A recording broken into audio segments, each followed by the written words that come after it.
All right, hello there, welcome back to another wee bit of a video. Today's video, we're going to be talking about the Phoenix Suns. Can they figure it out? We're going to be doing a little bit of film review. We're going to be doing a roster review, explaining why their record is 30-34. Honestly, it's not going to be pretty talking about this team because it has been far from beautiful or good. When you watch this team, you look at their seeding, they're the 11th seed. They're 1.5 games behind the Mavericks. You're thinking, well, Suns, they got a chance because the Mavericks are losing now. They lost 5 in a row. The Blazers just lost against the Pistons, so they're 2.5 games behind. So you really think, okay, hey, Suns have a shot.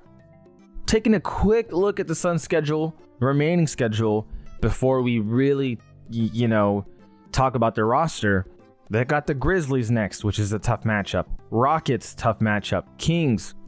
Just because the Suns aren't good, it's a tough matchup. They play the Lakers, although the Lakers will be without LeBron James.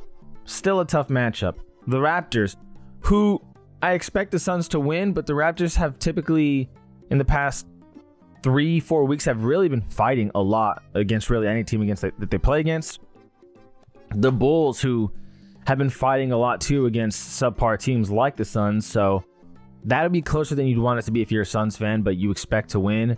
Cavaliers is pretty much an auto L, assuming the Cavs are going to be healthy. Bucks is going to be tough. Celtics is going to be tough. Timberwolves is going to be tough. Rockets is going to be tough. Bucks is going to be tough. Celtics is going to be tough. Knicks is going to be tough. Warriors is going to be tough. Thunder is going to be tough. Did you see how many times in a row I said it's going to be tough? You know how many good teams in a row that they play? Take a look at it one more time, just in a row, how many good teams they play.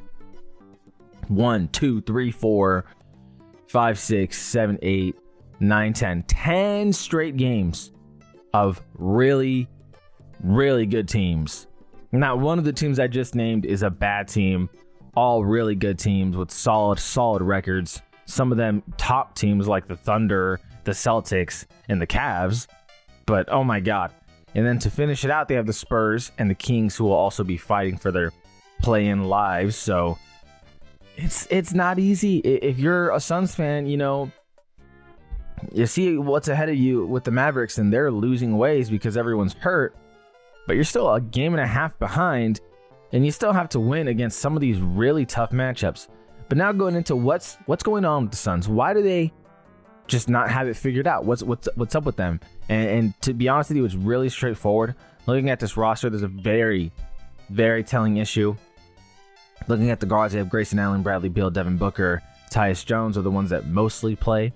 Center forward, Bull forward. Ryan Dunn gets some run. KD gets some done. Dunn. I just said Ryan Dunn gets some run. Cody Martin, haven't seen much of. Royce O'Neal gets some run. Mason Plumlee and Nick Richards get run. But that's the thing. Very telling issue here is, where does the defense come from? There's not a lot of promising defenders on this team. To be honest with you, it's very limited. You have a very limited selection. You also have a head coach who, let's be honest, isn't great. Lost the locker room a little bit maybe. Once that Devin Booker report came out, where, he Coach Bud allegedly told D-Book to tone it down and stop being so vocal in the locker room, and again, to tone it down. Once that came out, obviously that had to come from D-Book's camp. Guessing that he wants him fired in the summer, and yeah, this roster is pretty lackluster in the defensive department. You talk about offense, it shouldn't be a problem. KD, what is he averaging on the season? 26.8 points per game, 6.2 rebounds per game, 4.3 assists per game on 52.9 field goal percentage. Devin Booker, his average on the season, 26 points per game, 4 rebounds, 6.9 assists, and 45% field goal percentage. So taking those things into account, you have to believe, well, okay, this Suns team shouldn't be lacking on offense. But what I'm about to tell you in terms of their stats is going to be a little bit disturbing. While their field goal percentage is 8th, you think, oh man, they're shooting it accurately. The 3-point field goal percentage is also 4th in the league. They're shooting it accurately, right? So what's the problem? Boom. Offensive rebounds, 28th in the league. The 3rd worst team in offensive rebounds. It's a problem. Defensively, steals, they're terrible, 29th in the league. Keep going on the defensive rating, they're 27th. While they have, again, a promising offensive rating at 9th. The lack of offensive rebounds, the lack of opportunities that they present themselves, and of course, the defensive issues. The defense helps your offense. A really good defense can really jumpstart your offense on some fast breaks, but they play slow, so it's kind of hard to get these high-scoring outings when, again, you're really, really lacking on offensive rebounds, defensively, not forcing a whole lot of turnovers, and again, you're just outright getting scored on. Do I think they can turn it around? Honestly, probably not, because let's just be honest. So before we go into film room, let's just be honest.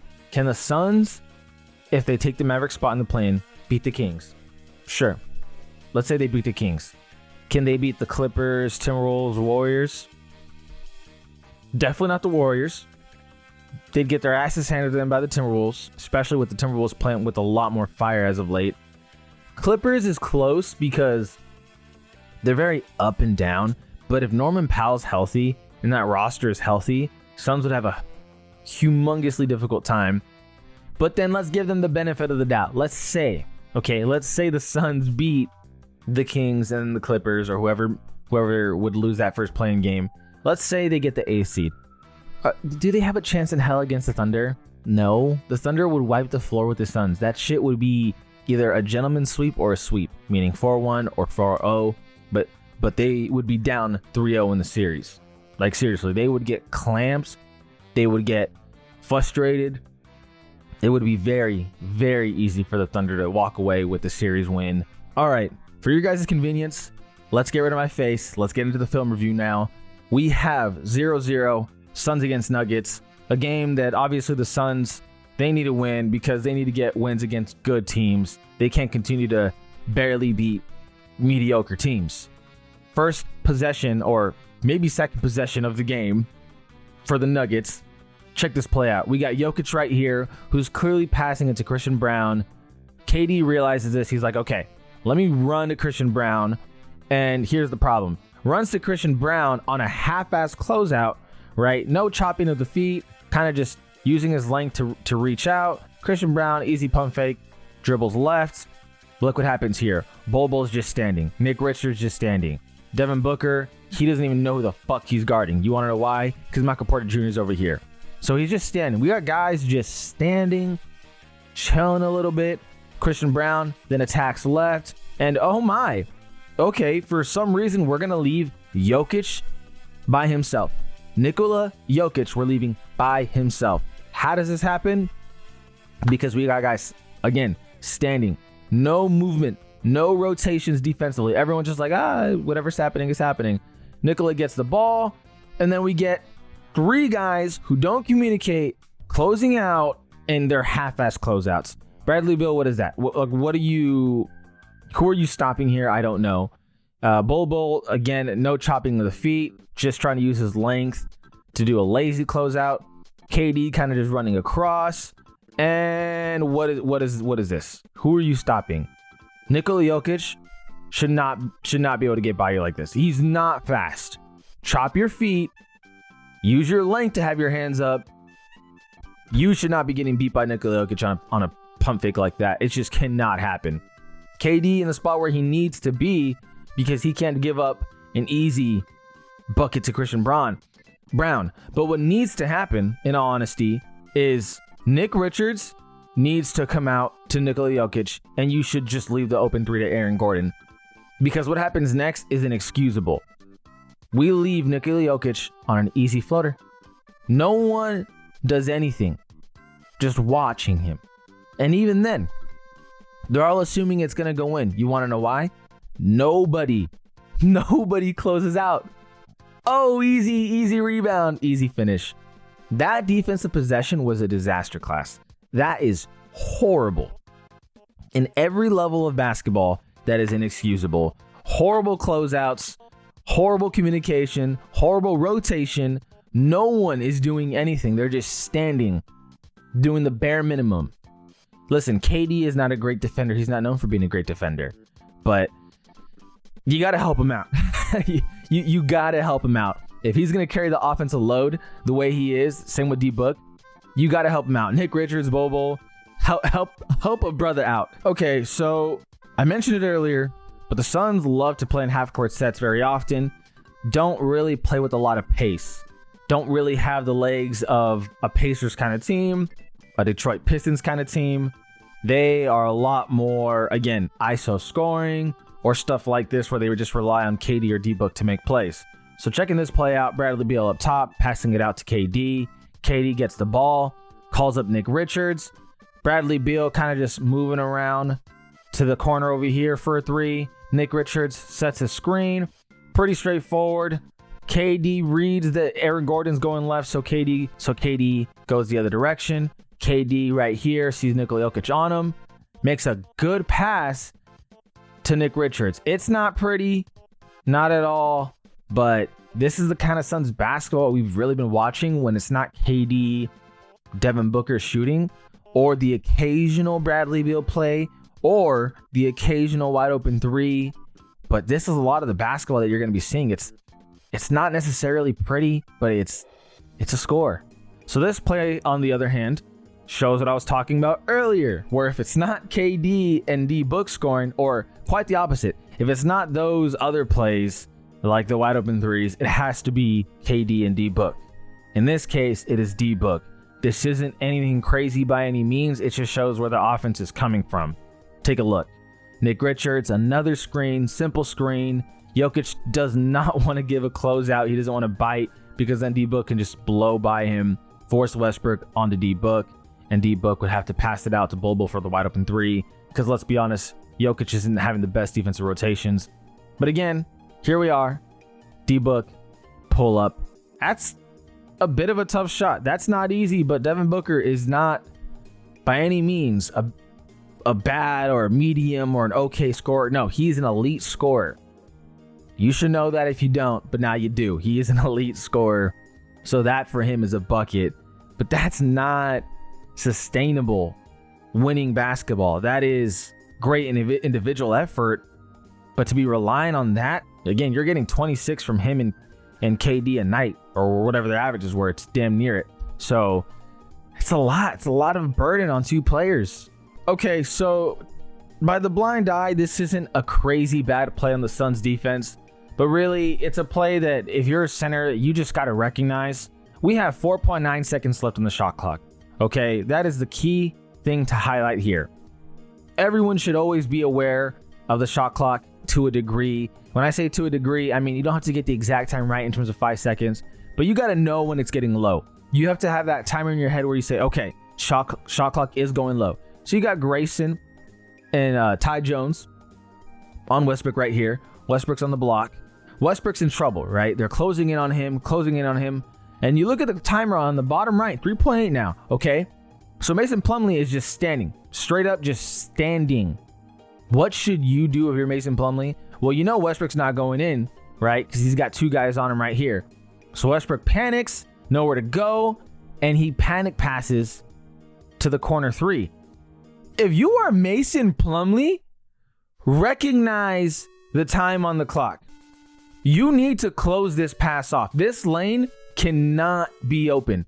Move this way, right here. If you're just 2 feet to your right, you steal this pass, no problems. Is the guy really going to go down and get the jam? No, because you have to believe your teammate KD is going to seal that off. You have to believe in yourself to be able to make this simple play by just being remotely locked in. This is just lackadaisical defense saying, oh, you know, it is what it is. Oh no, pass to a wide open corner three. Look at the shot clock. There's no time on the shot clock. All you have to do is close the lane. But that's what the Suns are working with. This is their roster. Okay, this highlight is pretty straightforward. It's a highlight in terms of individual effort, in terms of an actual play going on. Not a lot going on. Grayson Allen trying to attack inside, has to back it out to D-Book. D-Book right here catches. Aaron Gordon's trying to close out. So Grayson Allen's going to set kind of a half-ass screen, and D-Book sees space, just pulls up. Is this sustainable? No, it's not. But D-Book is an elite scorer. And that is what you continue to see with this Suns team. They depend on KD and D-Book more than they should. You know, with the Celtics, obviously this is perfect case scenario with the Celtics, right? They have Derek White to take the load off offensively. They have Kristaps Porzingis to take the load off offensively. They have Peyton Pritchard, who could be Sixth Man of the Year, to take the load off offensively. Sam Hauser's able to knock down these open threes. Al Horford's able to knock down these open threes. They got guys that are willing to take the load off of their two superstars in Jaylen Brown and Jason Tatum. Right? Derek White can blow up one night. Peyton Pritchard, like I said, can blow up one night. Like, these guys can show up and do work. On the Suns, if it ain't D-Book or if it ain't KD, I mean, that's kind of it. Grayson Allen can give you a solid performance, you know, as a role player. Same with Ty Jones. Bradley Beal's not what he was. He's not deserving of that contract, but he can still give you some contributions. But it's just not consistent. And it's really, really bad because not a lot of people can be true point guards on this team aside from Ty Jones. Really, really frustrating. But that's this team we're watching right now. And I know I didn't show a whole lot of KD highlights as a whole, like just focusing on his scoring, but you already know KD is one of the most talented scorers in the history of the NBA. I don't have to show that. I'm just trying to show you how their offense comes, and it's these half-court sets. They play a little bit slow. It's these sometimes really difficult shots if they're not wide open from the role players where KD's creating for someone or D-Book's creating for someone. It isn't pretty basketball. How can they turn this around? For one, it's just simple concentration on defense. Like, just lock in. Do the fundamentals. Do the things that you were taught as a kid. Do the things that you watch in film and say, okay, that passing lane, I cut it off. These closeouts, chop, chop, chop, chop, chop, chop, chop. Get up on someone, have denial. You can't let Jokic blow by you. I'm sorry. It just can't happen unless he's just out muscling you or something. But the effort defensively is just it's not there. Offensively, they're very, very reliant on two players to really get it done. If one of those two players has a bad night, you can pretty much lock it in that they're going to lose. As opposed to the Celtics, hey, Jason Tatum has a bad night, guess what? They can pick him up. You know, Luka Doncic, his early games with the Lakers, he's having some bad nights, guess what? His team can help pick him up. Austin Reeves can get it done. Rui Hachimura can get it done. There are guys that can fill in who are not going to be doing it consistently, but when you aren't getting it done, they can help you. Suns don't have that. Bradley Beal was supposed to be better. He's not what he was with the Wizards. He's not averaging 30 points a game. It is what it is. Let me know what you guys think. As always, I greatly appreciate you guys for watching. Feel free to like and subscribe. It goes a long way in helping the channel. This is All We've Been Different. And we out.